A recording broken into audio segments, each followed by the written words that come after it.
If there is one place where beauty and violence can coexist, this might just be it.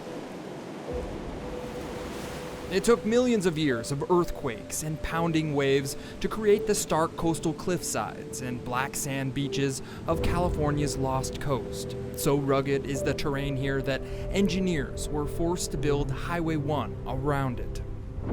But clinging to the Lost Coast's cliffside is the remote town of Shelter Cove. It's one of the fastest growing mountain ranges in the world. It's growing at the same rate as the Himalayas out here, but because it isn't granite like the Himalayas, it's old seabed, it's eroding almost as fast as it's growing.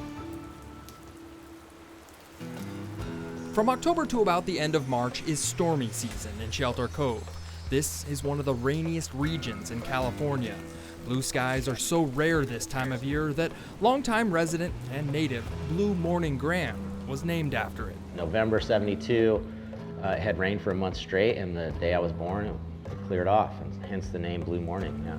Blue runs Lost Coast Adventure Tours, which specializes in overnight hiking trips along the Lost Coast Trail. This is the largest stretch of coastal trail in the continental United States that's uninterrupted by towns. We have Shelter Cove in the middle, but you have 25 miles on this end and 28 miles on that end, where you can get out there and be out there in it. The Lost Coast Trail weaves through the redwoods of the Kings Range National Conservation Area and the coastal cliffs of the Sinkion Wilderness.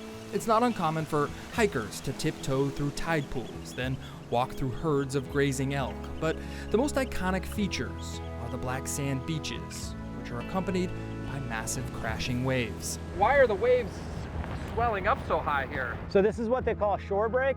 So it's really deep to really shallow, really quickly. So it's like hitting a wall? Yeah, kind of like that, yeah. Shipwrecks were common along the Lost Coast, and that's why the iconic Cape Mendocino Lighthouse was built. This ship here ended up on the beach at Mattole. This ship ended up being like 38 lives lost. As rough as the water is, Shelter Cove got its name from a small cove protected by waves. Russian fur traders were among the first to use Shelter Cove in the 17th century.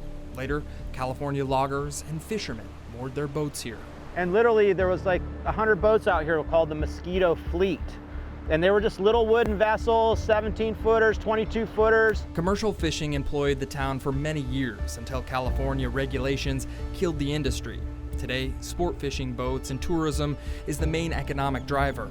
In the 1960s, a group of developers bought up land and attempted to create a coastal community with an airport. But a few years into the project, an accident happened. They crashed leaving here and the plane ended up in the ocean right out front here where those big waves are. 17 of the 23 developers and salesmen aboard died. Following the crash, a slew of other problems, including zoning issues, have stalled the development to this day. We like it. We like our small town and the vibe we have, but you know, for me to go to the bank, I have to go to Garberville Redway.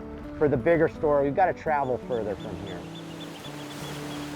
It takes a tough person to weather the violent storms and travel the rugged coast, but that's the beauty of this place.